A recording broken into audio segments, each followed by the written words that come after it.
Welcome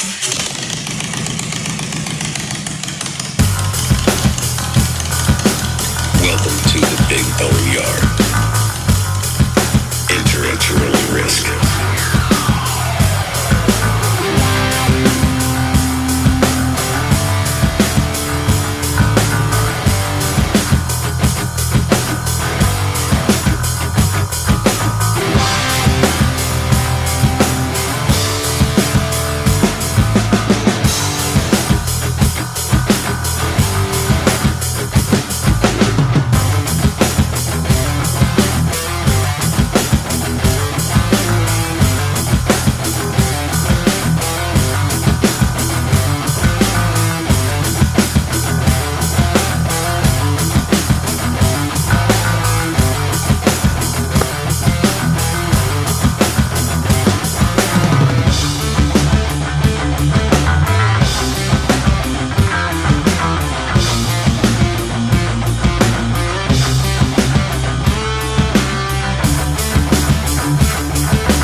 Decided to pursue a career in law because it gives me an opportunity to help people. When a client chooses us to represent them, they're entrusting us with a huge responsibility.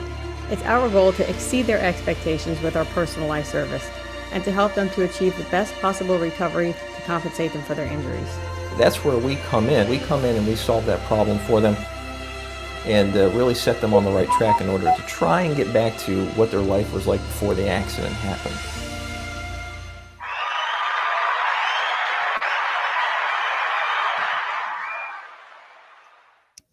And what's up, y'all? I got on my special glasses again. Hey, hey, you weren't wearing those last weekend. No. Yeah, I know. I took them off for a minute. Oh, yeah, that was a trip. Hey, y'all, welcome back to the Big BoneYard. This is the season 3 warm-up of the Big BoneYard. Promising that this year, 2024, is gonna be it's gonna be fucking lit. Man, we ain't 10 seconds into the show and I'm using cussing words. I gotta work on that. But yeah, okay, I'll work on that a little bit maybe for 2024. But hey, welcome back, welcome me back, welcome Tate back. My man Tate from AATE. What's up, brother? Not much. Tallahassee last weekend, crazy. Without giving too much away and not getting in trouble. There was an interesting event that happened at the hotel Saturday night when I decided to go to dinner with another chapter president of ours. Oh shoot! Well, damn, jump right into it. Tell me more. Shit. And wait a minute. Hey, actually, you know what? Trying to condition myself to act right in 2024. So allow me to throw out the thing that I love to say, which is this is a disclaimer, meaning we're going to talk about all kinds of stuff like we always do. But on this show and every other show, whatever we say, these words, these are our opinions only. They are not reflective of ourselves or our organizations in any fashion. So take that as you will. This is us, not them, just like that. But as you were, sir, you can continue. So I got this guy. He's a little out there. And without going into too much detail, because legal counsel hasn't heard about it yet, so I don't know how well it would go over.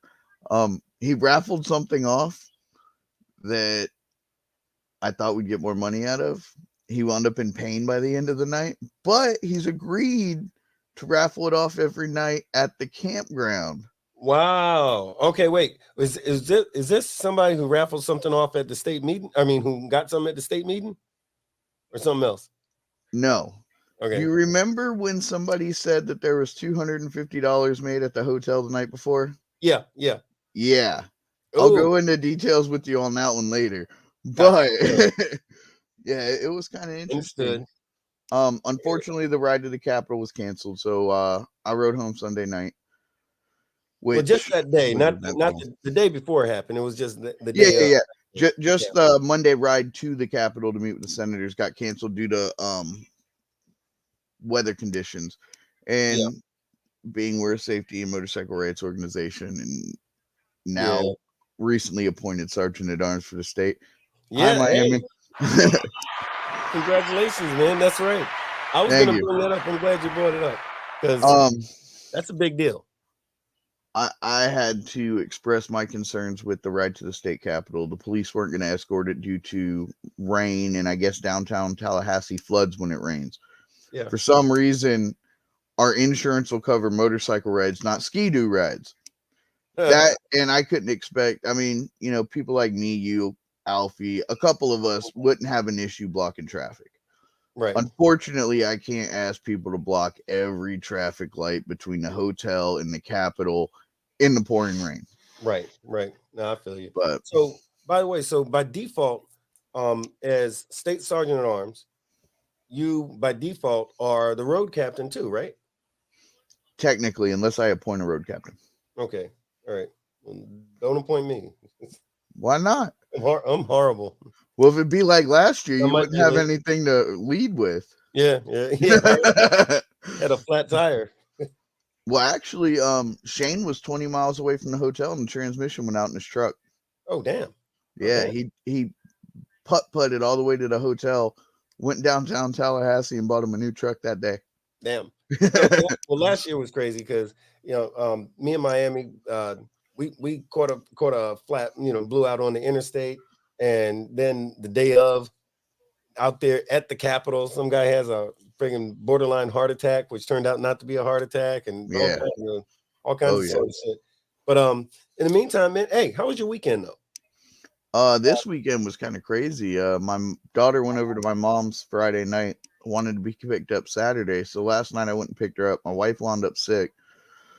So I went and picked her up, did a little bit of shopping, and then we went to Boston Lobster Fest. I don't know if you're into seafood or if you've ever been there. The only two I know of are in Orlando. It's like $65 for an adult, but it's all you can eat.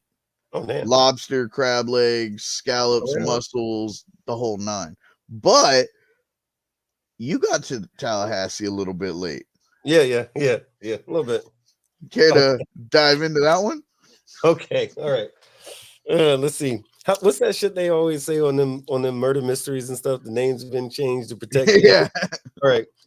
And I'm going to say this just because I've been asked this about a lot since. So for those of y'all that don't know, we did a huge ride up to Tallahassee. AATE does a big ride.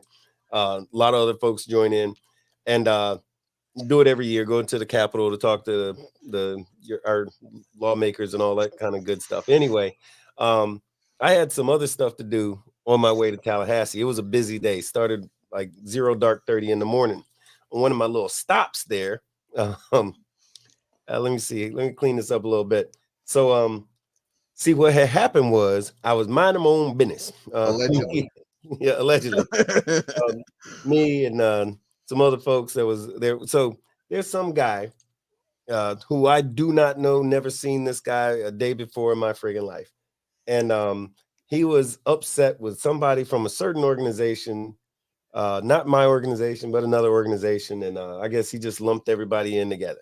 So he's walking in the middle of the street. Me and my friend are standing on the sidewalk, just talking, minding our own business.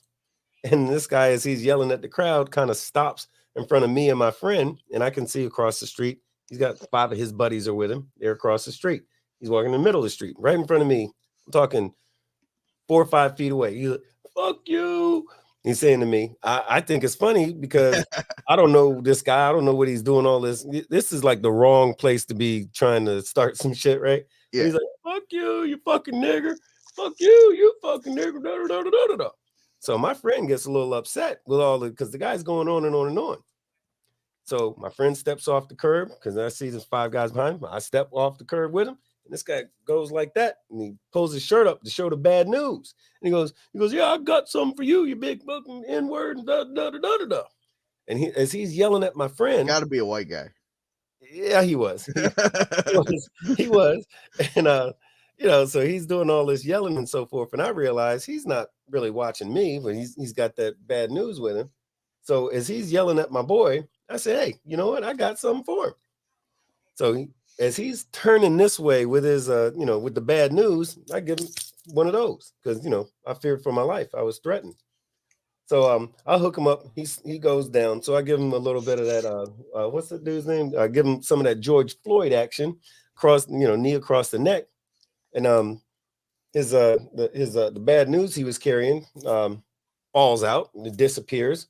Someone says, "Hey, let him up. You're gonna kill him." So I let him up so he can go on his way. Well, this guy jumps up. He's squirrely. He's mad as all get out. Now he wants to fight. That wasn't a good idea. So how do you say allegedly? I allegedly beat his fucking ass into a pulp. Allegedly. No. You corrected him. I corrected his bad behavior, and so I'm thinking, oh geez. So as this is going on, and he, next time knock him out again. He's wiggling around. He gets up. So boom, boom, boom, boom, boom. Give him a little bit more. His head now looks like a foot, a bloody fucking foot, and so his buddies, which I guess apparently while this was going on, his buddies came to rush to to his assistance.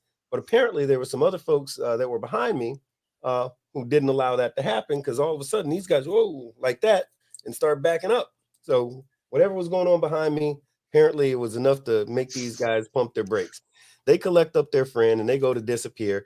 I'm getting out of the street and I glance over and I see what I think is a police car. That's a car with the lights up. Like, oh shit. So I'm taking off, trying to, I'm not 21 no more, so I don't run so fast. I'm sure it didn't look very cool, but I'm trying to disappear in the crowd. Everybody starts laughing. I'm looking back. I'm like, what? They say, security. I look back and it's one of those ABC security company cars, right? I'm like, oh shit. I'm like, you know what? This is bad juju. I got to get the fuck out of here. I'm supposed to be in Tallahassee anyway. So jump on the scoot. Boom, I take off. Like 5-10 minutes later, I'm like, damn, I got to get gas. I've been on the bike all day. So I pull into the gas station and I'm saying, oh, geez, a bunch of phone calls. So as I'm walking in the store, in the little gas station, I go to make a phone call. I'm looking at my hands. I'm like, what the hell? Dude, it looked like Freddy Krueger and me was hanging out, shaking hands and whatnot because my shit is covered. I'm like, oh, damn. And now, you can catch all kinds of heebie-jeebies or HIV or SID or ABCDEFG from somebody's blood, right? So I go in the bathroom, I'm in there scrubbing all down and everything like that. And Miami's on the phone, like, scrub you under your fingernails, clean it off. I'm, like, I'm cleaning it. And I'm thinking, you got to get AIDS. I'm like, oh, shit, I'm finna get So all this old silly shit's going on. I leave, almost forget to get gas. Turn around, like, shit, got to get some gas. Then I get my ass on the road. And then I finally showed up in Tallahassee about 0:30, allegedly. Well, let's be honest. We are in the South. You do have a tan. Walking into a gas station covered in blood is not a good look. Yeah, I hate it. Like, oh, shit. But yeah, but look, and the funny thing is, on the flip side, it was actually kind of fun. Because it's that's some of that biker shit though, right? Because every now and then, we get what is it like? Bikers, brawls, bitches, beer. That's that's actually the title of this show. We're doing a little bit catching up for season 3, or this is our season 3 warm up. And guess what? Every now and then, bikers get in some shit. Every now and then, you got to knock a motherfucker out. Allegedly. Hold on, legal counsel's texting in. That never happened. That's right. I don't think that happened at all. Hey, Mr. Stitch, Miami. Hey, Miami. All right, let's see. Douche Canoe, Nicole Bell, all kinds of folks. Captain Kurt, good to see you, man. So it's good to see y'all. Hey, by the way, if you haven't done it, take a minute, hit the like button, and definitely hit the share button. Is that a button? I guess a button. So share the show, hit the like button. We definitely appreciate it. Hey, subscribe. That way when you go live, they can see it. That's right. So subscribe, and when you see that little bell looking thing, hit the bell. That's going to give you notifications for all new shows that's coming up. So definitely don't be shy. Hit that button.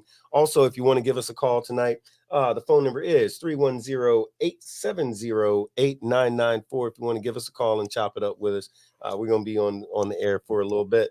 And speaking of which, so tonight's show, by the way, my weekend was boring as hell. I've been dealing Your with week wasn't though, from what I heard. no, the week was fucking nuts. You know, I heard somebody did something really sweet for a special woman in his life. Yeah, I'm talented. I'm like what's that guy's name? I'm like Keith Sweat 1%er. You know? I'm like not Barry Manilow. What's that guy's name? Barry White. I'm like Barry White 1%er. All doing all kinds of lovely sexual, not sexual, like romantical type shit. But I'll tell you what. So tonight's show. Oh, but by the way, on the weekend tip, I actually did do this whole new security system type thing because I had some craziness with some really weird motherfuckers just coming in. You know, I guess it's like homeless people who said, "Hey, this is a great neighborhood. I want to live under that tree right there. That porch looks cool as fuck." So, you know, the old lady got freaked out. So now at your house? Yeah, a little bit. Damn. Yeah, I know. But, you know, the thing is, I'm gone a lot. So if I'm gone, so with this new high speed, super duper technologically advanced security system, I mean, if a mouse farts, I'm going to know about it before the mouse does. So, you know, it's kind of cool shit. You got the one with the app for your phone, right? Oh, yeah. It's got the phone thing. It's got the thing you can turn on all the lights. You can two-way talk. You can hit a button and it'll call the cops, even though I'll never use that one. Well, But, hey, with that phone shit, I had the cops show up to my house trying to question my kids while me and my wife were away, and we could talk to the cops through the security system. Oh man, look. And I was like, look, my kids ain't left the house. I got video proof they ain't left the house. Y'all are good. Go home. Like, you're dismissed. You're dismissed. We just want to talk. How many of you are there? 2. Want to talk to each other. I'll tell you what. So the neat thing is, y'all, is that the Big BoneYard is definitely still a biker show where we get to talk about biker shit. And guess what? Bikers have lives and wives and kids and, you know, unattractive people that they hang out with. Oh, hey, Tate, no offense, but but for real though, everybody's got one. Everybody. Hey, and if you don't know who it is, it's probably you, because like I don't know who it is, so it's probably me. But I'll tell you what. So tonight's show, short description. All I said was in tonight's description, it just says, "Hey, what's up, Bonehead?" So here we go again. Almost time for season 3 of the Big BoneYard. So let's start with some catching up, which is what we're gonna do. This ought to be fun. I'm gonna be doing some Q&As tonight, so feel free to call in and chop it up with us. Which I think I already said that. But yeah, so you got the phone number. Y'all hit us up if you need to. But I know over the past few weeks, and really a lot of times, folks have had a lot of questions that they wanted to ask me or some guests of the show or Tate or any number of folks, AB. So what we want to do is try to address some of the, which y'all know periodically we're going to stop everything. We're going to say, hey, let's answer some questions. So let's answer some questions. And I know, Tate, you said you had some. Yeah, so you got it. I got a couple here, and I got a couple different categories. So let's start off with common misconceptions. Ooh. Because I've had a lot of people ask me questions about club life, which I can answer my observations to. Yeah. But once again, I'm not in a club, so I can't give them a definite answer. And ironically enough, you just said bikers have lives. So yeah. My number one misconception I put on here, you're in a club. So you don't have time for anything or anybody else. Man, you know, that's a two-edged sword, man. So here's, and all right, you start off with a good one. So here's how that works. Me and this certain 1%er from a different club was having this conversation like 3 days ago. So here's the way that works. Back in the day, speaking, 30, 40, 50 years ago. Before I was thought of. Yeah. So back then it was like this. There were motorcycle ministries and riding clubs and stuff like that. Always have been. Yeah. And when the so-called one percenters became more of a prominent kind of a thing, and what we call OMCs, or outlaw motorcycle clubs. The way it worked is like this. A lot of times your club was your job. Like you didn't punch a clock. You did what the club did. If somebody owned a business in that club, that's where you worked.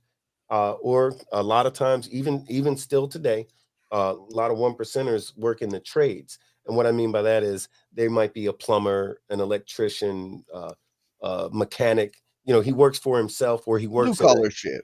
Yeah, a lot of times it's blue collar shit.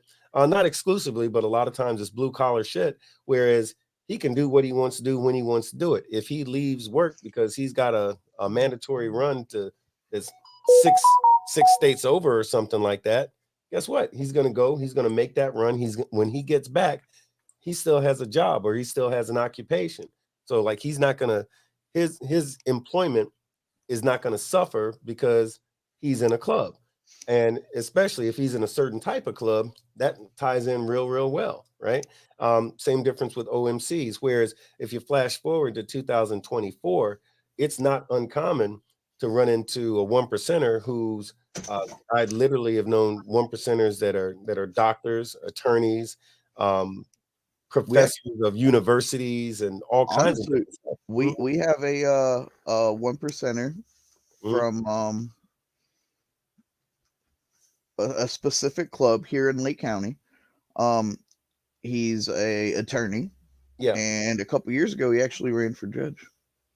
Yeah. See, and a lot of folks, I think, would be surprised about that, because the idea of who we are is often different. Sometimes it's accurate, but a lot of times it's a lot, especially nowadays, it's a lot different than what you might have thought. So do we have lives? Yeah. There's wives, there's kids. Now, I think what we're really saying is, this lifestyle requires a lot of time, a lot of dedication. And once upon a time, I mentioned earlier that the club was your job. Well, at the same time, back then, the club was your life. Wife's having a baby. Geez, let me drop off some flowers on my way to Sturgis, because it's mandatory for us. We got to be in Sturgis. See you later. I'll see you and the new kid when I get back, baby. I'd love to see my daughter, but I got church. Yeah. I can't tell you the number of times that there was something important going on in my life, in my regular life, personal life. Yeah, in my personal life, that had to take a back seat because the club said, here's what we're doing, and that's what I did.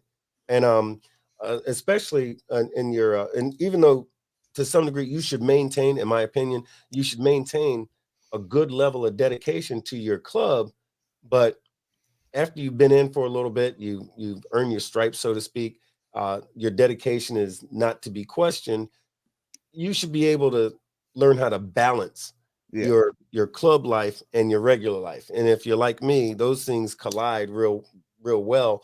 A lot of times for me, it's been a blessing because, if I'm doing some club stuff, that's such a big part of my life. Or if I'm doing some biker shit, that's a big part of my life. So it's not uncommon that my personal stuff just so happens to be my biker obligations. So I'm fortunate in that regard, but some cats, that's a big struggle for some people. But yeah, bikers do have lives. They've got families and mothers and fathers, and we just weren't invented on the assembly line at the Harley plant. It's like they actually got a mama and a daddy and all that kind of stuff there somewhere. But that's kind of the thing. Now on your end of it, like I know you guys, there's people like yourself, very dedicated, but do you have guys that hey, they just ain't never around because the personal is always the most important thing? I think they use the personal as an excuse sometimes, because it's like, I'll speak for my chapter alone. There's some people that will miss meeting after meeting after meeting. Now, mind you, our meetings aren't like a club. We're not mandatory. You ain't got to show up. And every time you ask them, hey, You gonna be at the meeting? You gonna be at the run? Because we do a lot of poker runs and stuff. Go to different chapters, and oh well, I got such and such. I have one person that every time I turn around, she's on a freaking cruise. Wow. I'm like, well, the position you chose to take, I really can't afford for you to be on a cruise every time I turn around. Yeah. But I mean, Like, and that, when people ask me that, I try to explain it to them from my personal experience, because it's like there's a lot of times where I maybe should have chose personal life over my organization. But at the same time, I made a dedication to I will do what's best for the organization. And I mean, like Toberfest last year, I promised that I'd work a booth. It just so happened to fall the same time as my daughter's birthday. Right. So here I am with a 12-year-old in Daytona. Right. And she brought her friends, so two 12-year-olds. I've right hand of God, I've done it. Orlando and Daytona when my kids were younger.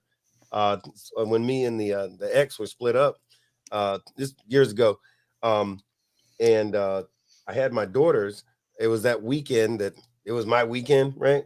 And I'm like, they're like, Daddy, what are we gonna do? I'm like, kids, guess what? We're going to Daytona. Yay! We're caging it to Daytona. And we're walking around doing different stuff in Daytona, and I got like 4 probates walking around with my daughters everywhere. One of them's carrying cotton candy and all this kind of shit. One of them's got like some weird beads and shit. And people are like, what the hell is going on? What is that all about? And they had like their little rags, their little vest and everything. But yeah. So, but flip side of the coin, the same way you have those people that aren't exactly so dedicated because they've got their life is paramount and all like that. You got some other cats like yourself who are, man, you're there. They're dedicated where the family does suffer sometime, or maybe work might suffer a little bit, which I always tell people, don't let the club fuck up your money. Unless the club is making money for you, or you're making money with the club, that's a different thing. If they are, hit me up on Facebook. Right. I'm always looking for applications to make money. That's the thing, because like once upon a time, like back in the day with my first club, that was kind of it. Pretty much damn near everybody worked with or for the club.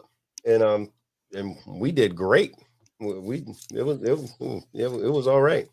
But all right, that was pretty cool. All right, I see you at SNS Contracting, sir. Good to see you. So ironically, you said that lawyers and doctors. One of my other misconceptions was you must not be successful in life because you're a biker. And I'll tell you, I love to say that's a good one. I would love to say that I'm successful in life because I'm a biker, but no, the truth is, before I was a biker, before I was a real biker, I'll put it like that.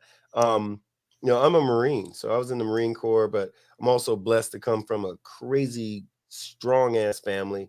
So I mean, don't get me wrong, I've been fucking nuts for a long time, but I think path to success was kind of preordained because the ancestors wouldn't let me fuck it up too badly. You got that Marine Corps ideology is going to keep you moving forward and all like that. But no, I guess I would say that that this lifestyle has had a lot to do with certain successes that I've had. I've met the best people. I can tell you this. So anybody watching, if you've not been riding a motorcycle, you're not on the set, look into it, because some of the best, and I mean the best people that I've met. Hey, right? Hey, I see Frost. Speaking of some of the best people, but some of the best people I've met have been as a result of this whole bike life, this motorcycle lifestyle. I've met, again, those doctors and those lawyers, not just because of their job, but because of the type of people that they are. Yeah. I've met some really cool people who have went from being some person that I met on a motorcycle one day to being somebody who's there when I need them, and I'm there when they need me, and turned into being some of my best friends. And a lot of these cats, they wear a diamond like I do, but from a different club. Some of my best fucking friends who look like a certain way, like people, what the hell is up with that guy? What? Ooh, he's scary looking. one of my Puts best a friends. suit on and he looks different. Yeah, even without the suit, some of these scary looking crazy motherfuckers are the same ones who used to babysit my kids when you know, back in the day when I had to go and take a run to friggin' to South Carolina or something like this, you know. But this is sort of the sort of people, whereas if you left $1,000 cash on the kitchen table and you had to take off and you was going to be gone for 3 days, guess what? When you come back, that $1,000 is still there, you know. And Oh, like your old lady's hymen is still intact, the cash is still on the table, you know. Fridge still has food in it. Oh, no, the food's gone. I got to keep it. Yeah, the food might not be there, but everything else is left. Just Food's gone, the beer's gone, everything else is good. The house is still in one piece. yeah. But you know, it's been good shit. So and you know, and the expression success, that's relative. I mean, like you got to say, oh, what do you consider successful? So me, I think I was saying it the same way everybody else thinks about it. You know, did I make, you know, can I keep a roof over my head? Do I got some bucks in my pocket? Do I pretty much do whatever the fuck I want to do? And the answer is yeah. You know, I do whatever the fuck I want to do, and you know, I'm relatively happy. The kids are good, the old lady's good, the family's good. So I'm See, blessed. and on our side of the wall, I would say, you know, yeah, especially if our organizations are doing well, we feel we're successful. Absolutely. If we're Absolutely. moving up and doing what's best for the organization, we feel that we're successful. Oh yeah. Oh But yeah. Facts. Facts. I think civilians see it as like, oh, well, you're not riding around in a Maserati, and you know, there's certain points in time where you may be struggling a little bit, Mhm. or you know, your bike payment's late, shit like that. Yeah, Right. your bike payment may be late, you might be struggling a little bit, but you're still successful. Yeah. You don't have to be a millionaire to be successful. I mean, how many millionaires in the last 6 years have went to prison? Yeah. You know, yeah, look, Bob Marley said this thing about it was either Bob Marley or Gandhi, I forget. But I think the They're quote close. goes, yeah, I know, right? But I think the quote goes something like, "I feel so sorry for rich men because all they have is money." I'm like, damn, that's some deep shit. Yeah, well, All you they can't. have is money. I'm like, I like money, and you know, don't get me wrong. It's like, especially over the past few years. I mean, I've had some super fly fucking cars and some toys, and you know, I had 4 or 5 motorcycles at one time, and all that stuff is cool. But especially during this one part a few years ago, I had all the toys and the giant house and all this kind of stuff, and I was heavy. And one thing I realized, I was heavy on the set because didn't always want to be home. I liked being on the set. Don't get me wrong, I enjoyed that shit. But if home wasn't straight, then so what if you had all them toys and shit? So I became very conscious over the past couple of years. I've become very conscientious of that. So I'm getting my Gandhi on like that. Even though, yeah, every now and then you got to punch somebody in the mouth, you know. But you know, Allegedly. allegedly, that's right. I get my Gandhi on, you know. Well, and I'd agree with you on that. You know, we may not be millionaires, but you know, a lot of the friendships I've made by being on two wheels, you specifically, I'd much rather have somebody like you have my back no matter what, and be able to call you at 2 o'clock in the morning, even if it's just a bitch because I'm having a bad day, than to be rich because my money ain't gonna fucking listen to me. Right. Yeah. I mean, that's success right there, having good people around you. Oh yeah. And you know, I think that's for me, that's a big one. You know, that's definitely that's a big one, you know, because it just means a lot. You know what I mean? It's like if you surround yourself with what's that thing, birds of a feather, that kind of thing. Yeah, You oh know, yeah.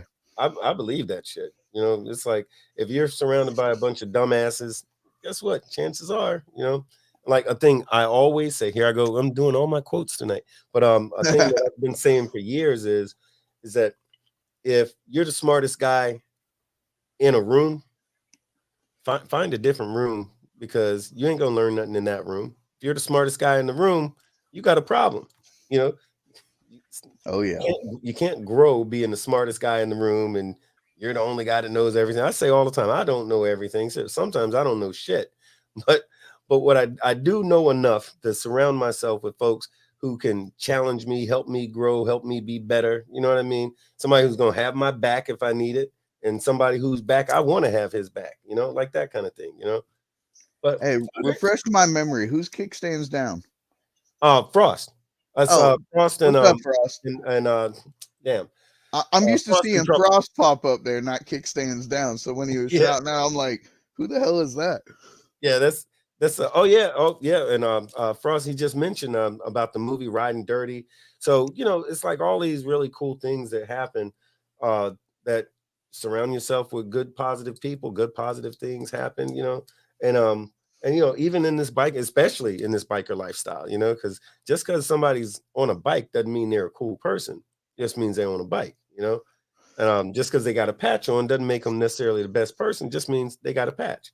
Wow, you're segueing like a SOB real quick. My wait, next one yeah. was you as a patch holder, Mhm. and this is a mentality people assume.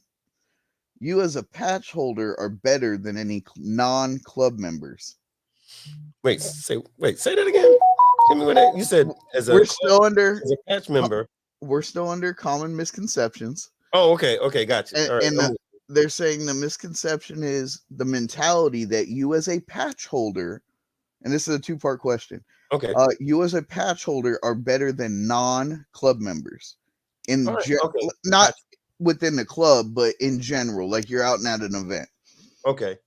You know what, man? And all right, I like this misconception, and of course, I feel like, of course, it's a misconception. Kinda. Let me tell you why. All right, because what happens is sort of like this. There's a thing called patchitis, or at least that's what I call it, patchitis. And that's this. And by the way, I want to be clear, that could happen whether you're in. I talked to a guy from Baca recently, and he was telling me about one of his guys who had We got some. everybody's gonna have you, because if you want to be a part of an organization and you go through whatever is necessary to become a part of that organization, or to work your way, or to identify yourself in that organization, right? Then, and once you get recognized and you're a full patch so and so and all like that, sometimes that patchitis comes along with it. And what happens is you think, got these rags, man, I'm 10 foot tall and bulletproof. Yep. You tell me nothing. And now all of a sudden you get the patch on, you start acting different, you start talking different. You think you can beat everybody up as long as you got 15 of your brothers with you. And and all of a sudden your shit don't stink and you become an asshole. And I say that patch, as in membership in a club, is sort of like being on cocaine. It has a tendency to make you more of who you are. People say, "Oh, damn, that guy changed after he joined the club." No, he was always an asshole. He just couldn't get away with being an asshole until he put that patch on, because now he's got 15 brothers who's right behind him that are gonna back him. And if he's now just being an asshole, they'll take care of him later. yeah. He's just being the asshole he always was. He's free to do that now. So what happens is like this. So most intelligent, patch holders, they said, hey, the man don't make the man, or excuse me, the patch don't make the man makes the patch. You know what I mean? And the big thing that a lot of folks miss sometimes is that when you put those rags on, you are representing your whole club, whether you're talking about your chapter or a chapter 10 states over. You're representative of that club. So if you're an asshole and don't know how to act in public, and I'm not saying every biker's got to be all cuddly and sweet and stuff like that. I'm not saying that. I'm saying, but if you're out there bringing discredit upon your club, either because you don't know how to act, or you start some shit and get your ass whooped, or you're, just doing the wrong shit, you bring discredit upon your whole damn club. But there are guys who seem to think they see somebody without a patch. You go to bike night, he's going around. Of course, you should feel proud about wearing them rags. You're supposed to feel good about that. But that don't mean that you're necessarily better than somebody else. Now, if you don't like that guy because you don't like that guy, or your club and his club don't exactly agree on things, so yeah, maybe you don't exactly got a whole lot of love to show him. That's all well, fine, and good. That doesn't by default make you a better man than him. That just means y'all's clubs have beef. Yeah. You don't like him, that just means y'all have beef. If you know for a fact that he's a piece of shit, then yeah, you might be better than him, but it's not because of the patch. It's just because that is. You know what I'm saying? So people get confused about that. There is some confusion that happens about that. Speaking of which, like when I put these on, hold on, wait a minute. All right. That's a different one than I'm used to. This is from the movie. Oh. This is from the movie. So hold on, wait. Oh, let me see if I can show this shit. Hold on. Let me see here. Hold on. This is like one of them HBO first look things. Let me see if I can slide back. Damn. I hate to say it, but that kind of looks like a silhouette of smoke from Biker Boys, right? Yeah. I know, right? They're not real because I just threw them on the ground. It's like, hold on. You can't say that because if you do, then we gotta pay royalties to Black Dragon. Oh no, I know, right? So he Okay. owes me $5. I'm pretty sure he owes me $5 right now. No. You have to pay royalties to him. Oh no, we can't do that. That's against my religion. So part I number barely two pay my own bills. part number 2 to that, if you're a diamond holder, you're better than a patch holder. Well, yeah, that's true. Everybody knows that. What are you talking about? No, you know what? No, here's the thing. I tease about that, but you know what? Same difference. I just had this conversation recently. It was in the same conversation, so that's why I guess part 2 makes sense. What it is this. So diamond holders are really in a unique position in the sense because of the way that hierarchy works and all that kind of good shit. What's supposed to happen is the diamonds are supposed to basically to guide, to educate, and regulate what goes on the set. People, oh, you're the patch police. Look, like it or not, there's a system in place that's been in place for a long time. That don't mean that the diamond holders are supposed to be the boogeyman and all this kind of stuff. But sometimes people have to be educated in a certain fashion that that's more unconventional. That doesn't mean that 1%ers are out here just busting heads and beating up 12-year-olds and burning down churches, or that's just that's just. But sometimes the idea of being a 1%er is because 1%ers we're that group that we are perfectly okay with doing stuff that other folks can't do, won't do, wouldn't think about doing, or shouldn't do, or any of that kind of stuff. We don't have those restrictions because we have a very clear sense of right and wrong. We, for a bunch of people who are so-called lawless, which is not true, these so-called lawless individuals, we got more rules than a damn constitution. And we just believe that things are supposed to be a certain way. We all subscribe to some degree to a certain way of thinking, and so yeah, we don't think that we're better than other folks or anything like that. We just think that okay, I'll stand by. Well, let's see. Hey, hello, and thank you for calling. Got us here at the Big BoneYard. You got myself, Big Bone 1%er, and you got Tate from AATE. Who's on the line talking to us? Okay, stand by. Let me see if I can figure out what's going on. It's Ferris Bueller. Bueller. Oh, let me take a look, see if we can see what's going on. Come on, phone. I got you on the TV. Oh, okay. Now I can hear you. We can hear you now. But I'm not here. But I'm not. Well, I hadn't said nothing. Oh no, we can hear you. I'm not hearing me. Okay, so there's a microphone. This is how I look at it: the diamond, the cut. How the back patch is cut up in pieces. The cut. Right. The one piece, and then socials and associates. Right. What do they call them? MMA. Right. Associations. Okay. The diamonds are the point of a spear or a sword. The beveled side before it turns into the long cutting edge, where the point kind of comes out at an angle. Those are the outlaws. Those are the cuts. And then the rest of the sword is everybody else. We have a system in place that's trying to take us all down.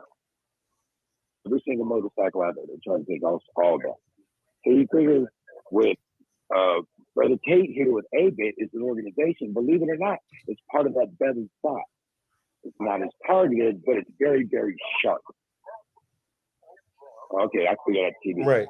Am I still with y'all? Yeah, Yeah. absolutely. You know what No, I'm hey, saying? we were listening. So the point of the sword is the target.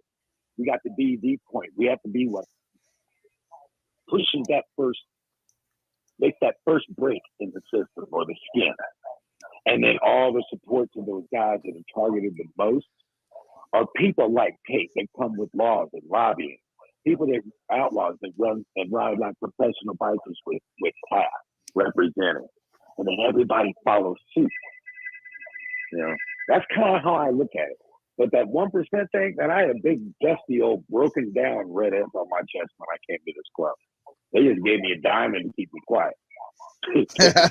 Right. I tell you, hey, let me throw out real quick. Doggone Frost just quoted Nelson Mandela, which I know you were looking at my Facebook page because I say that all the time. It's literally on my Facebook page. And that's the saying is, when a man is denied the right to live the life that he believes, he has no choice but to become an outlaw. I've been saying that quote for years now, but it's a very it's true. It's an absolute true thing, which is a great quote. Didn't have nothing to do with what we was talking about, but it is a good quote. But well, ironically enough, you know the outlaw one? You know the biker one? The biker one? When freedom is outlawed, only outlaws will be free. Oh yeah. Yeah. And, Fact, I believe that. And an odd outlook I take on that is, you know, whether you wear a diamond or you're a traditional MC, I don't know how about too many riding clubs, but even AATE, to a point, we're all outlaws because we're out there trying to do what we feel is right in our way of things. Even if the government doesn't exactly agree with it. That's why we have organizations like mine that we take the ideas of the community as a whole and try to get it to where we can do what we want to do and not wind up with nice, pretty bracelets at the end of the day. Well, look, remember Tate. Remember where AATE started. AATE started a writer from Easy Rider magazine. Luke Himsey. Actually started AATE, and it didn't. It wasn't American Bikers. Well, actually, it was a brotherhood against totalitarian enactments, and it was because the actually it was in California, and the California government wanted to outlaw chopper motorcycles. And Luke Himsey said, "Fuck you." Luke Himsey pretty much said, "Fuck you," and kept his fucking chopper. And the next thing they really hit hard on was, I believe it was handlebars after that, the ape hangers. And well, the point about it is that AATE started off as a fuck you to the man. Oh yeah. You know, we're talking about back when they were bikers. Back in the day, you couldn't tell a biker was a biker or a hippie was a hippie until you went to the parking lot and saw how he left there. You saw how he got there, right? So like, you're like, man, he's dressed like shit. He's getting in a Volkswagen. He's a hippie. He's getting on a bike. He's a biker. Right. That's how you can figure it out, you know. But so we flash forward to now. Hey, No, go ahead. I tell you a question. What was the founding year of AATE? I know it was a long time ago. See, if you wouldn't have asked me, I'd have been able to tell you. I actually, you know what? I actually know the answer to that question. I actually had it written down, but I'm just going to Google it. He's over there Googling it. No, actually, I'm Google that shit. I have the history of AATE here somewhere. I think it's in my briefcase. I got it. I was doing a story about the guy that started it from Easy Rider magazine. That was in the 60s, or was that the 70s? I believe it was the 70s. I believe it was late 1972. I'm sure. Luke Himsey, editor of Easy Rider magazine, 1972. Yep. And just here recently, I don't know about the other states, but here recently we legally changed the acronym to American Bikers Aiming Towards Education. Simply because some things have changed in the state here, and to better our, and I'd hate to say political footprint, but political footprint as far as getting shit passed, we had to steer away from the Brotherhood Against Totalitarian Enactments just because it doesn't look good when you're going to these government officials and saying, hey, this is what we're pushing for. and your name pretty much says we're going to do it whether you fucking agree or not. Right on. No, I'll It's tell you. easier to sneak in and surprise than it is to come in throwing rocks before you get to the door. Oh yeah. When you try to get something done on a political, I'm from DC. On a political Okay. level, you walk in with cologne and a tie, you know, and then you hit it with knowledge and education and what you want, and you do. Oh it. yeah. You know, there's a system in place, and if you want to change the system, you have to get into it. Oh, And yeah, that's I what mean, you guys are here for. And you know what? And we're glad. I'm telling you, we are very, very happy about it. Oh yeah. and- Don't hurt anybody's feelings. and you said you're in DC, correct? Well, no, I'm in Arizona. I'm from DC. I grew Okay. up in DC. So actually, we So- have a couple people from our state that are riding to DC for Bikers on the Beltway with the MRF. So we're Okay, trying to yeah, push yeah, it nationally. That's right. That's coming up. We got to before, and in fact, maybe next week, I want to delve into that and kind of cover a lot about that, because that's the kind of thing that folks from all over the country could go and attend and be a part of, because it's sort of like what we do to Tallahassee, not to Tallahassee, what we do in Tallahassee, No, except you for, had it right the first time. To Yeah, right. Tallahassee. except for it's happening on a national basis. Oh, yeah. Not like January the 6th. This is just good Americans going to voice their opinions about Yeah. the condition of the world today as it relates to bikers. Hey, but Tate, let me ask you, what is your next question? I am dying to know. All right, my next, and this is still under common misconceptions. Okay. You're a diamond holder. Oh, Jazz, Jazz, can you turn your TV down a little bit? Oh, I'm sorry. I can't believe you can actually hear it. Oh yeah, it's feeding back There's a little horribly. feedback there. But You have a big mute. so you're a diamond holder. You must be a criminal. And Well- actually, that dives into one of my questions later on. Okay. But Well, you're in the priesthood. You must be a pedophile. You're a politician. Good. That's You a must good- be you must be you must be stealing Crooked. people. You're a yeah, pediatrician. shady. You must have a smoking hot 20-year-old wife when you're 65 years old. Okay, well that part is true. All right, Yeah. no, Those are the, all right. cosmetic surgeons. Those are the cosmetic. Oh yeah, surgeons. right, yeah. But you Well- know what it is? It's The misconception, yeah. like you said, bikers are violent. You know, that was us. That was, 60s, 70s. That's what I saw. And it was hippies. Hippies weren't violent. And you couldn't tell them, going back to what you said, you couldn't tell them apart until they got to the parking lot. So what made bikers violent? Yeah, Well, you attacked them, right. And that's basically any human being.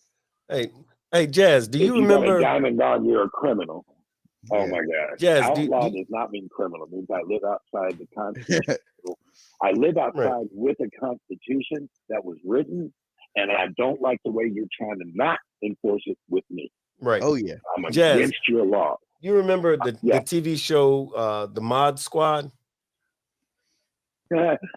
Remember the guy Link Link? Hayes. Yes, Link Hayes, right? Remember Link Hayes? Clarence Williams. So Lincoln Hayes. Yeah, Clarence Williams III. One of my that's right. One of my cousins used to have that whole Link Hayes vibe going on with the brown what do you call it? The brown suede Platform vest shoes. with platform shoes and a brown Yeah. suede Platform vest shoes, with the little suede fringy vest. things on it and the big giant 3 afro. feet high. Yeah, the 10-foot tall afro, that whole thing. So that was my cousin. Guess what? He didn't have a Volkswagen and didn't have a Harley. He had a van. But inside, and whenever you go to like a picnic, family barbecue or something like this, he was there looking like Link Hayes from the Mod Squad, right? And the thing was, all the girls, and this is in the 70s. That I'm dating myself. Yeah, I knew but, it was coming. yeah, I knew it was This is in coming. the guys. 70s. damn.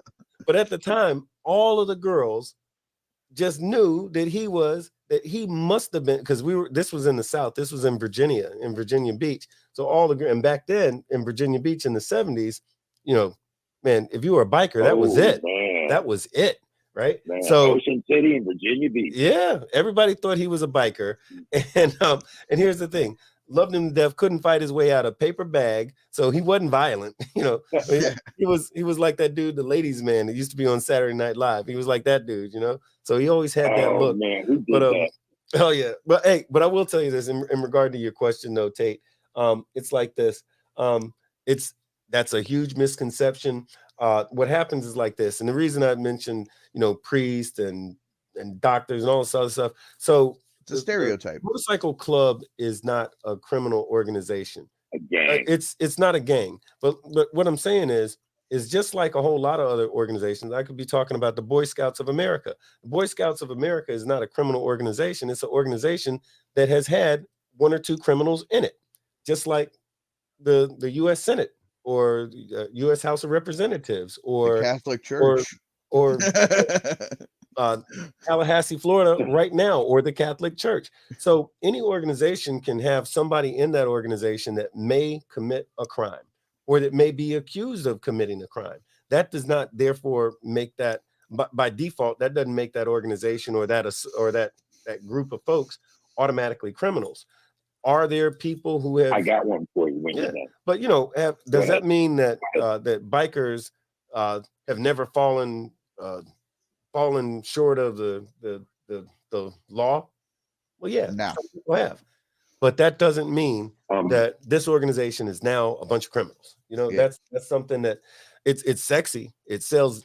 Back in the day, it would sell newspapers and it gets clicks and stuff like that. It's fun to make a movie with a bunch of guys running around burning down churches and stuff, right? But in real life, nah, it's just like anything else. But no, Jazz, go ahead. And here's another part about it. Here's another part. Not every crime is a violent crime against society. I was a club before the one I'm in now was a recovery club, substance abuse recovery club. Right.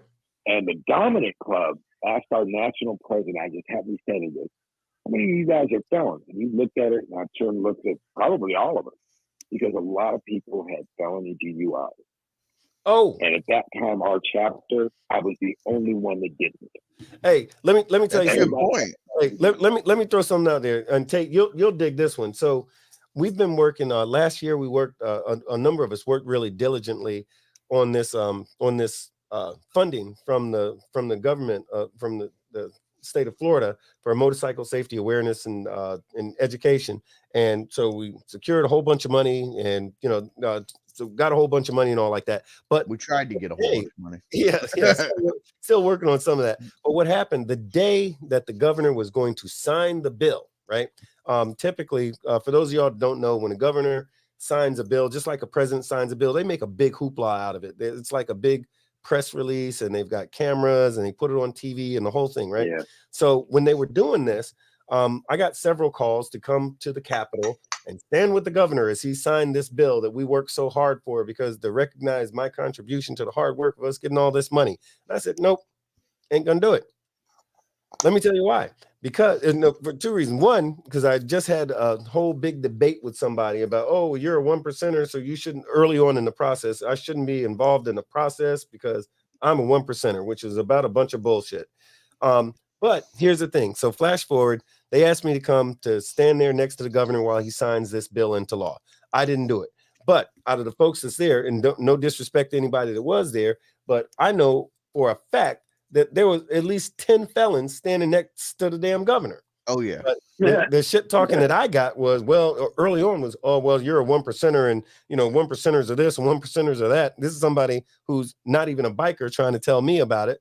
But I digress. My point is, though, is I'm there watching our satanical damn governor sign a bill with a bunch of felons around him, and there was an issue about me being a 1%er. I'm like, GTFOH, as in, for those of y'all who don't know, that means get the fuck out of here. So get the fuck out of here, shit. Ironically, you said that, and I have a pretty good idea who said something to you. Yeah, However, what he doesn't know is I know 100% truthful fact out of their mouths themselves, and one of them, I've seen it. Yeah. Are former members and still have diamond cuts hanging in their closets because they left the club on good graces. Yeah. some of which are high-ranking members in our organization. Mm-hmm. Oh yeah, look, I get it.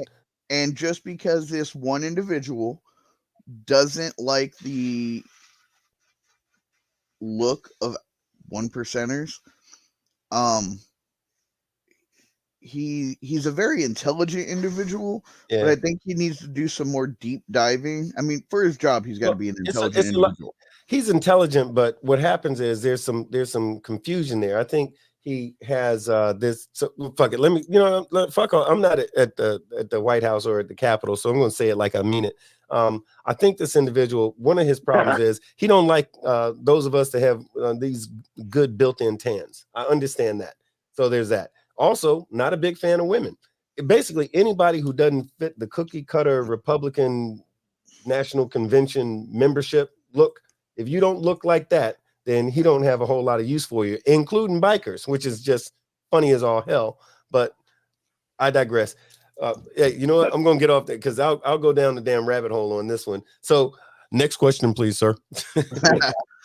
All right. So no more misconceptions. Here's my next actual question. Okay. Oh, by the way, real quick, if we didn't say it yet, if you're listening, if you're watching any of that kind of stuff, stop what you're doing. I was sounding like I was getting ready to do a rap song. What's that? Vanilla Ice. Stop. Clever. Check it out. Listen. Yeah. Right. Anyway, hey, hit the like button. Hit the like button. If you didn't share it, hit the share button. If you didn't subscribe, hit the subscribe button. Okay, ready, set, go. Hold on. We'll wait. We'll wait. Okay. All right. Go ahead. All right. As you were saying, AB. I was studying on a religious thing real quick. I was studying Islam. I was on World of Soul website, and a woman jumped on there and said, "You can't be a 1%er and a Muslim." What? I just find out. No, fuck out of here. Who said that? No, I know plenty of Diamond members. Yeah, that's some crazy shit. But no, go ahead though. Go ahead. And I've never found one club with the bylaw that says if you believe Allah you gotta be is God, then you can't be in the club. Right. But anyway, uneducated people say that kind of shit. Jehovah, Allah, Jah, Jesus, or Buddha get you on a right path of right thinking and the lifestyle you want, more power to you. I don't care. Hell, you could. That's the thing about being a 1%. We don't care how you are, just be you. That part. And I would say that's not even 1%ers. That's our whole mindset on life. I mean, I'm sure there's fucking Satanists and fucking atheists and the whole list of them. Yeah. But we just don't dive into. We dive into politics, but we don't talk religion. We cut you off a little bit. What was that next question you was going to ask? All right, so this goes with the next one, and I know you're a fan of these two shows. How do you feel about the effects of Sons of Anarchy and the Mayans on the public's view of the bike scene? How do you think it affected it? Got some people in trouble, and they started buying the memorabilia and flying it. Both Sons of Anarchy patch rolling through town first. It was funny. I had my cut on, and somebody yelled out the window, and I was pulling into the gas station. 3 guys got out of the car. They were healthier than me and younger. Sons of Anarchy, and they were being jovial. I was starting to get warm, and then I realized they meant no harm. To them, they saw a movie star, but their minds related Sons of Anarchy to this guy. And it was okay, but it wasn't like what Biker Boys did. I will say that. Well, I would not do what Biker Boys did in the scene. And I appreciate that. I'm more looking at how do you feel the public, as in civilians, view the biker world differently after those two shows came out? Let me jump in there a little bit. So here's the thing, and I was thinking about this. So we got a couple of different things that's happening at the same time. And Jazz just mentioned Biker Boys, and I think is relevant to what we're talking about because Biker Boys, when it came out, everybody and their mother, especially if you had a good tan, and a sport bike. I'm being specific. You had you were black, brown, maybe even if you were white, like everybody who loved not Chris Rock, Kid Rock. Yeah. If you loved Kid Rock, you wanted a motorcycle, but you wanted a bike like he had. Either one of them. He had a couple of bikes in that movie. So what happened was people became interested in motorcycle clubs. They had an idea, and that was all some California type shit, but folks had an idea of that looked exciting. So, man, everybody and their mother wanted to be in a damn motorcycle club after seeing that movie. I didn't see the movie for years until after it was out, which I'll tell you that story another time. But so there was that. Now, flash forward a lot of years to Sons of Anarchy, right? And there had been some movies and stuff, but nothing had the effect of the masses like Sons of Anarchy. Right. Yeah. Because what happened was Sons of Anarchy created and remember, perception is reality, right? Oh, yeah. So what happens is people are seeing Sons of Anarchy, and it was like The Sopranos on two wheels, right? The Sopranos on two wheels. And now, and remember, now seeing that, because watching The Sopranos, well, you had to be, according to The Sopranos, you had to be Italian, Sicilian, or at the very least Italian. You had to live in New Jersey or New York. You had to this, you had to that. You had to talk funny. You had to do what you had right. You had to all of that stuff. So there was a group of cats who were mimicking all of that during that Sopranos time. But for the most part, a lot of that shit was unattainable to the average Joe Blow, right? But Sons of Anarchy, well, shit, all I got to do is get me a motorcycle and walk around, act like a tough guy. Yeah, get a couple of guys, and we can be Sons of Anarchy in Pacoima or in Des Moines or some Tampa. Right? So what happened is, well, the thing about let me finish this up. Think about the difference between Biker Boys and Sons of Anarchy. Well, there was the Boys. The guy did things against what the set said, and Sons of Anarchy put in concrete foundation of how we kind of do right. Things. Well, let me finish. That's what I was getting at. My point is that the thing about the differences between Biker Boys, which created one certain type of buzz, and Sons, is that Sons now showed this is actually attainable, because all I got to do is get a motorcycle. They like that Sopranos feel, but only thing I got to do is get a motorcycle and get some guys. And now there we are. But one of the big things was just that, is that on Sons, they talked about how, even though I don't think they ever said the word set one time. Nope. Right? Not one time in the whole 7 years, right? But what did they do? They interacted with other clubs. They fought with other clubs. You'd see them have a biker party every now and then, and they do some wild, crazy stuff. But here's the thing. Now, to the guy watching, it doesn't matter whether he was a dentist or a freaking lawn care technician or a high school student. Elvis impersonator. Yeah, it doesn't matter. Yeah. It doesn't matter what the hell he really was. They actually showed when they show some of these guys at their regular job, they had a regular job. But yet, when they put on them rags and, hey, now I could be that. So what Sons did was, and so that's the effect of it, good, bad, or indifferent. The other thing is what Sons did is that it made people think that they know, and this is the negative effect. It made people think that they know what the set is all about, because people couldn't differentiate, because they don't know. They can't differentiate between how much of that is made for TV and how much of that is real, because they interjected just enough realism in that series. Whereas if you get one guy to co-sign and say, yep, that's what happens on the set, then now everybody wants to believe, oh shit, Sons is just a documentary. But remember, in Sons of Anarchy, and Jazz, I know you did this. When I used to watch Sons, and I won't lie, I watched the show. It was sort of like I'm saying I watched it. It was like a soap opera to me. But my point is though, is that on that show, they would do some shit that would never happen on the set, and they do it all the time. Like, for example, every time Jax jumped in a truck to go and race down behind Opie or some shit like that, he'd jump in the white pickup truck and go driving, and he would jump in there with his rags on. Oh, hell no.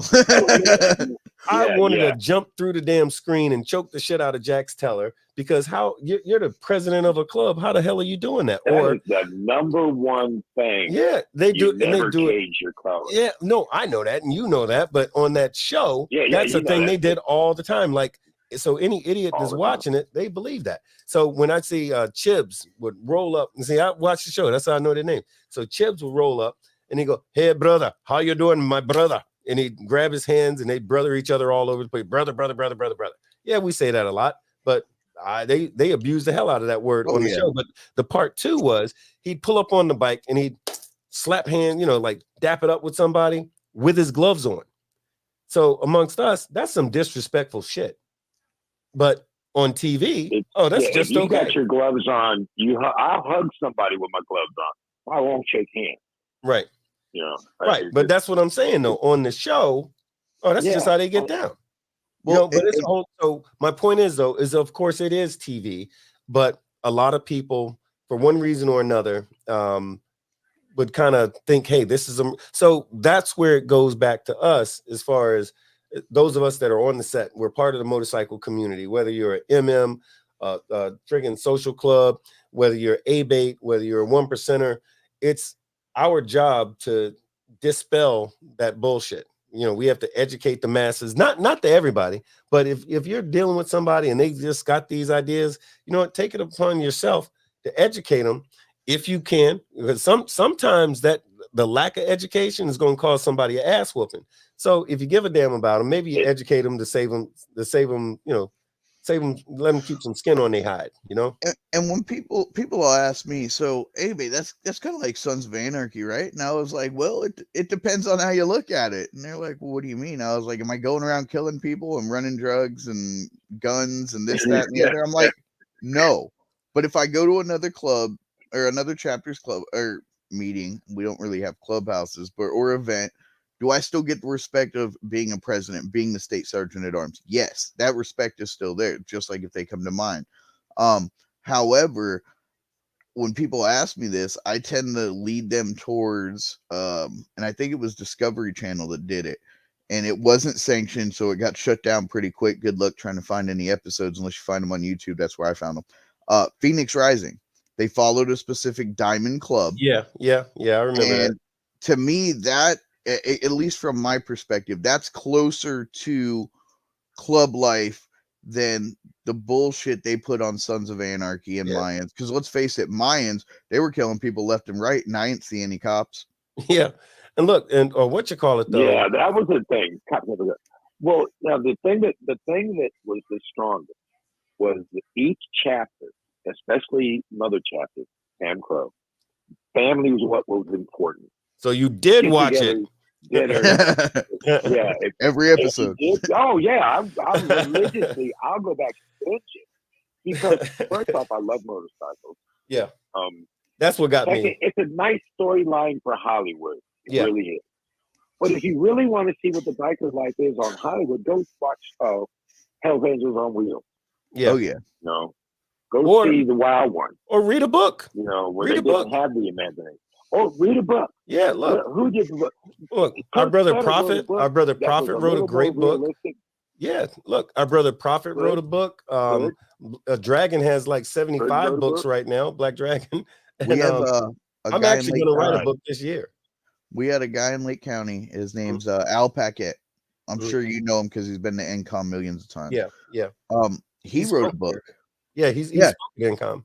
And ironically, the way his book is written, you can hear him saying it because it's written with all of his mannerisms. But he's just a guy from, I believe it's upstate New Hampshire, and he tells you how he was a drunk, a drug addict, this, that, and the other, and motorcycles actually led him to Christ. Now he leads a fucking motorcycle ministry. Yep. But that's funny. I got into this club recovery with about 14 years clean off of everything. Yeah. And the discipline that was required for this club, because we were so new, the chapter was new. Nobody really knew what they were doing. I was the most experienced, and I'd never been in an outlaw club. And I had to stay so focused that I stayed clean in an outlaw world. I mean, people know what I'm talking about. Listen, I'm going to tell you, one of my best friends, I won't say who he is, but one of my best friends was a 1%er with a certain club for a long time. And he's been clean and sober for years. He actively works. He's, he does NA and AA and all that stuff. And he actively works that thing. Yeah. And it's, to this day, it's surprising to me because, we still hang out all the time. But we'll get together. And 9 times out of 10, we're meeting at a bar where everybody else is drinking beer and doing shots and all like this. And he's doing ginger ale. And I think we're thinking about the same person. Oh, yeah. Yeah, you know him. But my thing is, though, is that this dude is one of the most solid individuals that I know, and ain't drinking, ain't drugging. I don't know if it crosses his mind or not, but I know he don't do it. I'm sure it does. Temptation's always there, but the temptation's got to be there. But what I do know is this: I'm going to take a wild guess, and he's been sober since I've known him, but the way that I've heard from many a folk is if he ever gets drunk, you'll know it. Because they say he's a mean drunk, and him and alcohol makes him, he's allergic to alcohol because when he drinks alcohol, it makes him break out in handcuffs. So, we're definitely thinking about the same person. Alcohols do that to me. Hey, I'll tell you what. Imported alcohols do that to me. Oh yeah. Well, I can't mix dark and light. I'm either doing one or do the other. If I mix them, or if I do that, what's that stuff? Tanqueray, I'm going straight to jail. I can tell you that. So I'm telling y'all what not to get me on my birthday, which is going to be in July. We're going to have a big ass party. We'll talk about that later. I know you brought that up a little earlier, Tate. But Uncle Nearest. Uncle Nearest will work. I'll tell you what, looking at the time, Tate, we got time for one last question so we can go around one last time. So what is... And then I got a question for Tate at the end of it all. Okay. Bob just texted me. Oh, who did? OG. Okay. All right. Gotcha. Let's see. There's a few good ones on here. Just because I know there's a lot of people that watch this that aren't technically on the set, but they got a group of friends they're riding with. Mm-hmm. And I ran into this with one of my guys that's hanging out with this other group a little bit. Me and my friends that ride together are going to get patches made, and no one can say we can't. Okay. Yeah, we get that sometimes. I'll say it like this. I wonder where they are, because if they're in, I don't know, Pacoima, I don't even know where the hell that is. But let's just say they're in ABCville in the state of nowhere. They might could do that as long as they stay in that 5-block radius of the town that they live in. They might show up to Daytona. When they come to Daytona with that bullshit. Perfect movie to show. Yeah. Got the perfect movie, Wild Hog. Yeah, absolutely. Wild Hogs. There you go. So I mean, you fuck around, you're gonna get your shit pulled. Oh yeah, FAFO. Fuck around and find out. I mean, this is, and that's the thing, and somebody was telling me, man, you on the show, you're so sweet and you water it down and all like this. No, I'm not watering it down. I'm just not trying to scare everybody away from getting on a motorcycle and enjoying this lifestyle. But the truth is that there is this other part of it. Those of us who live this lifestyle, there's a group of, there's a code, there's a set of conduct, a code of conduct, if you will, that we follow. We believe in what we believe in. Yeah, we believe in what we believe in. And I don't go to your job telling you how to make the fries. So don't come to my motorcycle set telling me how shit is supposed to run. That's my job. And there's levels to this shit. And I love to do my job. There's many of us that do. There's folks that don't wear a diamond who will check you in a minute if you're fucking the setup, because they don't want the headaches. So they'll try to do you a favor and try to educate you. Sometimes they educate you aggressively. Ironically, you said that. My biological brother. I have a story about my biological brother. We're in Fredericksburg, Virginia. I can't remember the other club, but it's a president and a sergeant of arms. I'm standing with an Arizona rocker in Virginia. My brother lives there. That's his town. Yeah. He's an airline pilot. Yeah. He has a $60,000 motorcycle because he makes $300,000 a year, and he loves riding. We waiting for he and I to ride together. The president, sergeant of arms, and Sidewinder. Sidewinder, you remember Sidewinder? Sidewinder. So those two men are talking. I'm standing at Sergeant Arms, and my brother walks right between them two Whoa. to get a beer off the bar. Oh. And I've had to put my arm out to stop the Sergeant Arms because he was getting ready to educate. I told him, my biological brother is one of the nicest men in the world you'll ever meet. He has no clue what he just did. And he turned around with his beer in his hand. Can I get you guys something? With a big smile on his face. Yeah. Yeah. See? Yeah. He just didn't know. But it was getting ready to happen. Yeah. You know, he had no clue. And that's the thing when Tate was talking about education, the E on the end of everything. It's on both your name and your organization. Mhm. Educate. Yeah. That's it. We have to give the opportunity of learning and teaching a chance. So That's the biggest thing. Yeah. That's we literally go out there with diamonds on and act like what they want, what they say we are. No, you know, I'm like too old right. to be mean. That's literally what this show is about. That's literally. So, I'm sorry. Go ahead. ironically, it was supposed to be colder than it was in Tallahassee. Yeah. So I was dropping some chaps off to get fitted. Mhm. And the woman that does a lot of our leather work works on the weekends at Gator, Harley Davidson. Yeah. And there's a couple there, and they're fixing to go on a rock cruise. Mhm. All right, cool, whatever. You want some leather to go on a rock cruise? No, they're getting vests made with patches on them with all different rock bands on the front. I'm like, oh, that's cool. She hands them the vest, and I'm standing behind them, and they throw them on. 3-piece patches. I was like, really? And I looked at her, the woman that was there, and I was like, because her husband was paying, I was like, just to let y'all know, y'all want to wear those on the rock cruise, by all means, go ahead. You Right. want to wear them at a private get-together at your house, go for it. Do not leave here with that on your back. Do not go to Leesburg with that on your back. Don't go to Daytona with that on your back. Better yet, if it's Don't a come to motorcycle, Don't come to Tampa. if or it's a Clearwater, motorcycle don't eat, event, or Pasco. especially if it's a motorcycle event, Mm-hmm. don't wear that. And they're like, why? I was like, you might run into the wrong person that's going to check you. And they're like, check me?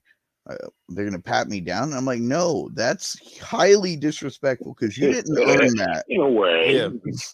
But I hear you. Yeah. Well, man, fellas, I tell y'all what, this has been a good night, just a good warm up for the season 3 that we're getting ready to do. But I'll tell you what, yeah, it's been all right, man, and it's been good seeing the folks chiming in here. We're gonna do this again in 7 days. We're gonna do it again.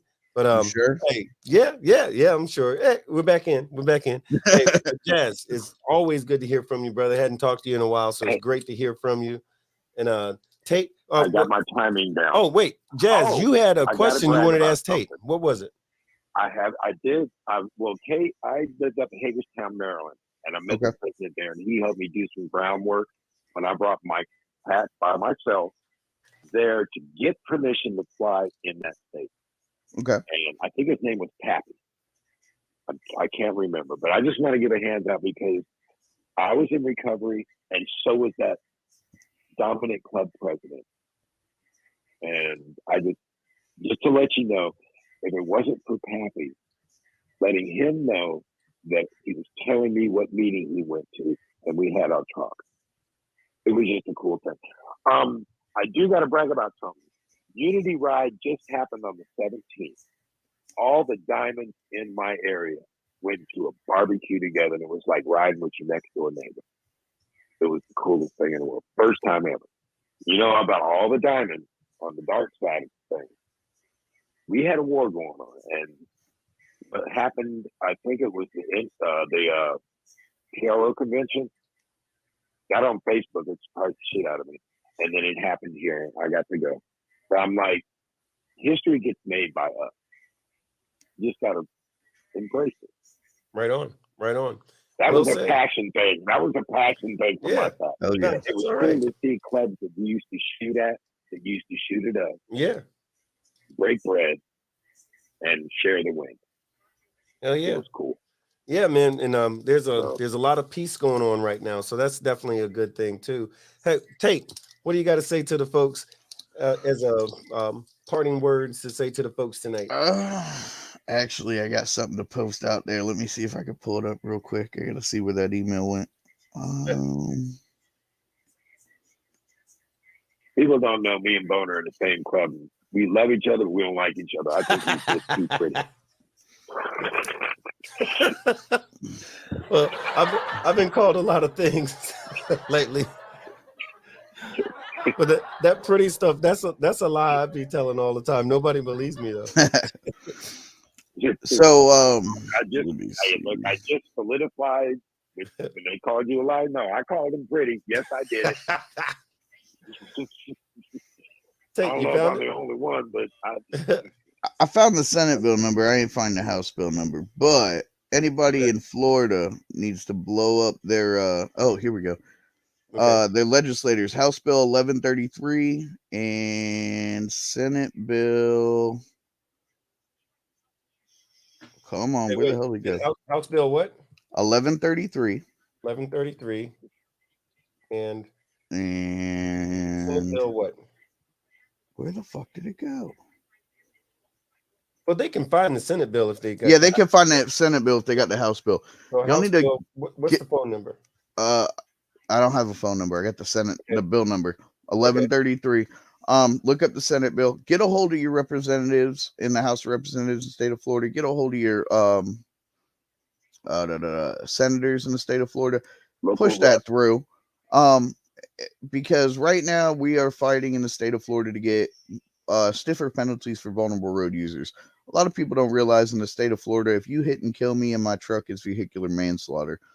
If you hit and kill me on your motorcycle and you are not intoxicated, it's $166 careless driving fine. And it's really ridiculous. And this vulnerable road users bill doesn't only cover motorcyclists. It's anybody. You're on your skateboard, your kids riding their bicycle, they're on their rollerblades, you're riding a horse, you're in a golf cart, which is good for the villages. We're trying to get stiffer penalties. This will be, if we can get this passed, this will be 2 years, 2 bills in 2 years that we've gotten passed, and it would really help out the motorcycle community in a whole, especially in the state of Florida. If we can get it passed in the state of Florida, we can reach out and help other states and get it passed there too. This is something that really needs to be pushed. Is that the right-of-way bill? Is that No, no. This is a vulnerable road users. It's a bill to make stiffer penalties for those people that either hit and injure us or hit and kill us. And like I said, it's not just us; it's any vulnerable road user. Pedestrians are in on this. Anybody that's vulnerable. Yeah. Anybody that's not in an automobile. Right-of-way bill. Well, you guys, we have that. They did it in Maryland, a right-of-way bill, where if you fail to use right-of-way to anybody and serious injury or death, administrative action is taken against you as well as criminal charges. Here's the thing: in Florida, automatically aggravated. So, Jazz, what happens is in the state of Florida now, that's actually a law, and it's not just for. It used to be just for emergency vehicles that you had to clear the lane and that whole thing. Yeah. Now it's anyone. Yeah. So that's the thing in Florida now. But what Tate is talking about is the vulnerable road use bill is. That is to suggest, so like in other states, I don't know if you remember this, but there was this big campaign years ago that said, kill a biker, go to jail. And some states actually, remember that? Some states have actually adopted that to whereas, because it used to be in other states, if you kill a guy on a motorcycle because you were drunk driving, all you got was the DUI. The fact that you killed somebody, you didn't even get vehicular manslaughter because it was just a motorcycle, and they didn't look at motorcycles in the same fashion. Whereas that same guy, if he hit a motorcycle and hit a car, the guy on the bike died and somebody in the car died, he would only get charged for the death of the people in the car. Yeah. So, and that changed in a lot of states. So in that whole thing about kill a biker, go to jail, well, then they changed it. It was a kill a biker, go to jail, and they changed that from or they changed it to kill a biker, go to prison, because the fines and the penalties were stiffened so considerably that guess what? Nobody wants to hit a bike anymore. Before it was just, so what?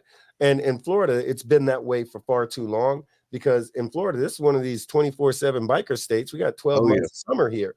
So you got people not just Yeah. on motorcycles, but you got these people, especially these elderly people that ride around in golf carts in these neighborhoods. And guess what? You hit one of those guys, he might as well have been on a motorcycle and had some fun, because the punishment for the person that killed him is the same, which is next to nothing. I think the fine is less than $200. It's a fine, 156 bucks, and it's a fine. And you murdered somebody, took a person away from their family. You know, that company has one less employee. That boy doesn't have his father, and that woman doesn't have her husband, or that husband don't have his wife, whatever. Anyway, hey, you know what? Fuck you, Tate. You made me go down the damn rabbit hole. I just look. Let me shut the fuck up. Very good. I tell y'all what. Listen, we're gonna say goodnight, but I want to thank everybody for joining us back here at the Big BoneYard. We're gonna do this again in 7 days, and in the meantime, peace, love, and all of the above. And check this out. We got a new intro outro thing. It's kind of cool. Check this out. Hey, check this out, y'all. Watch this thing for a second. Let me know what you think, because we're still tweaking some stuff on it. But y'all let me know what you think. There we go.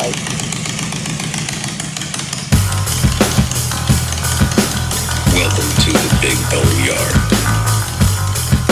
Enter at your own risk.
Decided to pursue a career in law because it gives me an opportunity to help people.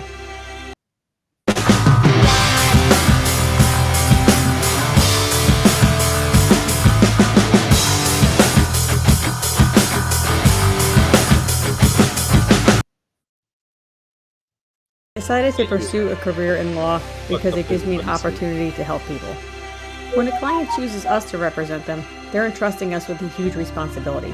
It's our goal to exceed their expectations with our personalized service and to help them to achieve the best possible recovery to compensate them for their injuries.